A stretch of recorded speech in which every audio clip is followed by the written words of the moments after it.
Hello there, my name is Linda Jo Martin. I'm the Book Lady on YouTube, and this is my August wrap-up video. And I'll be talking about the books I have been reading in August and during the last part of July 2018. Well, I haven't been on Booktube for a while, about 6 weeks. Sorry about that. I have been concerned about other things. For one thing, I was concerned about my blood pressure. It went up high and I had a hard time controlling it for a while. I think it's much better now. It started because my nurse practitioner changed my medication and it didn't seem to work very well. So that's history and I'm fine. And I also cleaned out my closet. That was a big ordeal because I took everything out of my office closet and put it here in my living room. And for a while it looked like my living room was like the living room of a person who was hoarding things. It was terrible. I was hoping nobody would come to the front door while I had this going on. And it took me about a week, but I finally got the office closet all sorted out. And there's a lot more room in there now. It looks great. And the living room looks like a living room again. So that's all well and done. So as you can see, I changed my location for my videos and I created this little, what I call a library corner in the corner of my living room. And I like it. I like having this table full of books. What else would I like? Of course, I'm a book lady. So in July I was reading All the Light We Cannot See by Doerr. I very much enjoyed this book. It was a war novel, so there was some blood, but overall it was not just blood and gore. It was a pretty good novel. It was about two teenagers. One of the teenagers was German and the other one was French. And it is not a young adult novel, even though the main characters are teenagers. I very much enjoyed it. It's a Pulitzer Prize winner and very much deserved the prize it won. So after that I read So Far from the Bamboo Grove, which was recommended to me by booktuber LauraPora. Thank you, Laura. I very much enjoyed this. It is very short, like a young adult book, and the main characters are young. So this would be appropriate for teenagers, but also be aware there's some very sad parts in it because this is another war novel.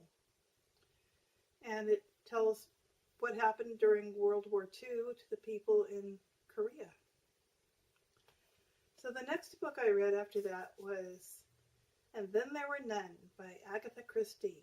And this was a very short read. It is, after all, Agatha Christie. That means page turner, that means mystery, that means people are dying right and left. And yeah, I had this one on my TBR list for about 3 years, and so glad I finally got it read. So the next book I read was this one, The Buried Book by D.M. Pulley. This, I believe, is her second novel. I wouldn't say it was a 5-star novel, but it was pretty close, maybe 4.5 stars. And the book took place in 1952, which is the year that I was born, and that is why I read it. I'm glad I found it. I read it because I'm doing the Pop Sugar Reading Challenge for 2018. It's the 3rd year that I've done this challenge. And one of the things they wanted me to find was a book that is set in the decade in which I was born. And this one just happened to be directly on the year I was born. So it was a pretty good book. It's probably not a book I would have chosen if I hadn't had that prompt from the Pop Sugar Reading Challenge. But I enjoyed it.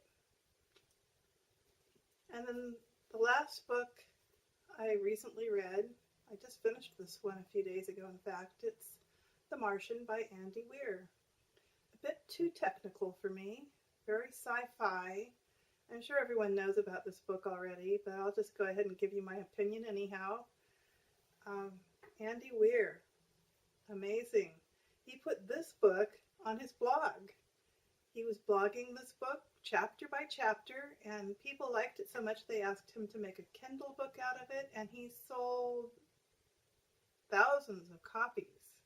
It became very popular, and the publishers noticed it, so he got a book deal, and then he got a movie deal, and yeah, everyone knows about The Martian, right? But I was really intrigued by the way he started it as a serial novel on his blog, and I was intrigued by that because I am a writer, and because I did self-publish my book, River Girl. And of course, my River Girl book has not sold thousands of copies, or now millions.